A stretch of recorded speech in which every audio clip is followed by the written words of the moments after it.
Hello, everyone, and welcome back to this week's episode of the Rosa and Rubini podcast, Making Sense of This World. My name is Manas Chavla, and as always, I'm really pleased to be joined by CEO and Head of Research, Brunello Rosa.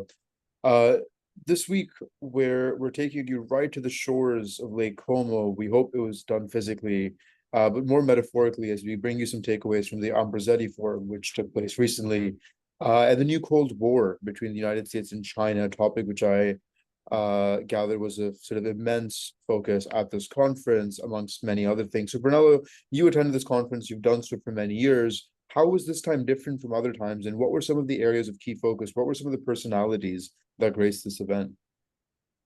Absolutely. So, as you correctly say, it's been many years that I've been there, and this was the 50th edition. So, I mean, it's an important mark for the conference and their organizers, the Ambrosetti, the think tank.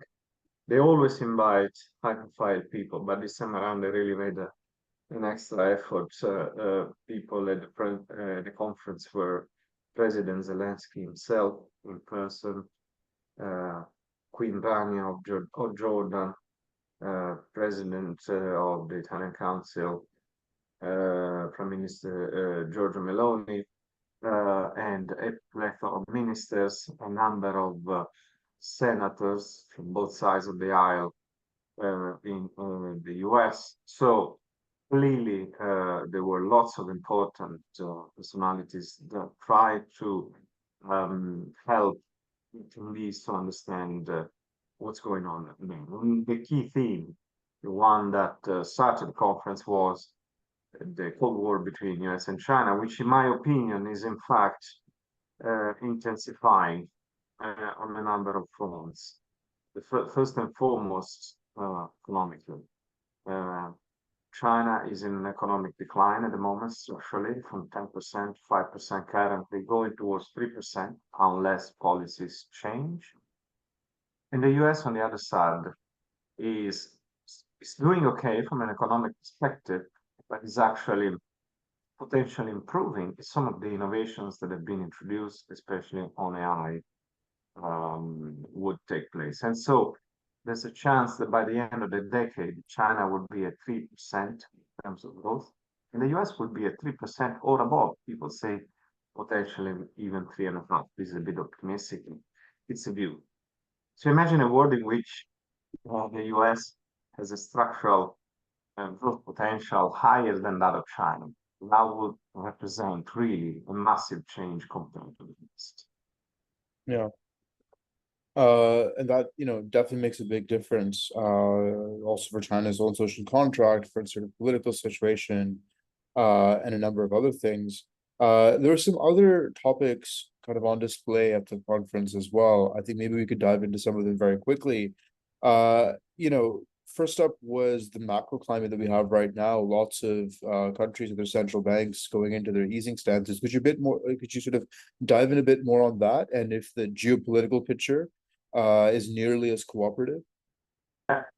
So um, the various central banks have been meeting these days, and actually they're about to uh, meet. The ECB just met this week, and they cut rates again. The Fed is about to begin its easing cycle next week, most likely with the 25 basis point cut. The Bank of England also will meet, and the Bank of Japan, although we expect these two central banks to remain on board. So clearly, there's lots of um, uh, movements also in financial market, and that definitely have an impact on the discussion and the shows of the Lake Como. Yeah. And then finally, the sort of elevation of social media to the fore of political conversation is a really salient topic right now, particularly as you see the sort of more damaging impacts of it, whether that's the mass riots in England in early August, or some of the ways that, people have sought Elon Musk support for their campaigns, particularly Donald Trump. And this sort of brings to the fore conversations about free speech, about regulation, about censorship.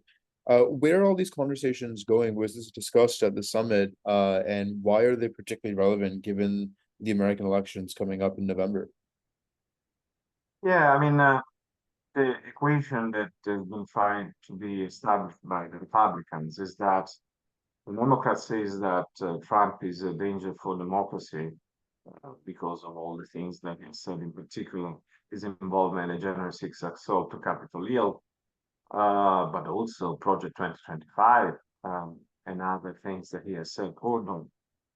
And so the Republicans are kind of coming back to the Democrats and say, no, you are the real danger for democracy because we want to limit free speech.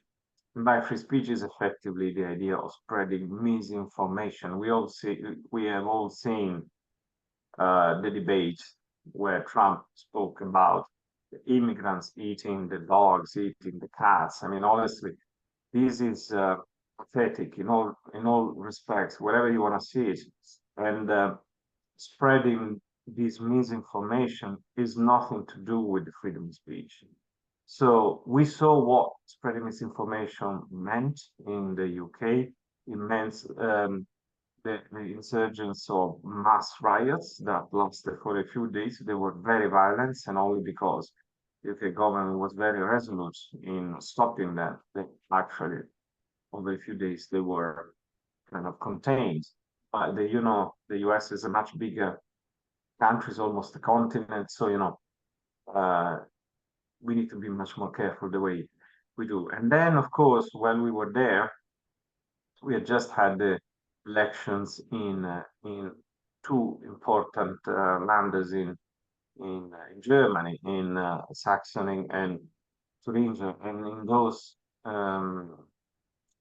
states, the AfD, the partly neo-Nazi party, won the election and will make it extremely hard to form a government for the others, unless they would try to form a government themselves. And they are also being fed by number of fake news, all sorts of misinformation and so on. So the debate on how to defend the democracy the way we know it is open and ongoing, and clearly the November 5th election will be an important point for discussion, and mostly, in our opinion, to be watched because they could be really a turning point in recent history. Yeah, and the American election obviously having, profound consequences for the rest of the world, where we see again this sort of rightward populist anti-establishment shift, not very different to what we saw just a few years ago, but perhaps this time fueled by partly the sort of polarization on social media, which is increasingly salient. So lots to think about as we approach these next sort of pivotal months. As always, Brunello, thank you so much for your time and insight.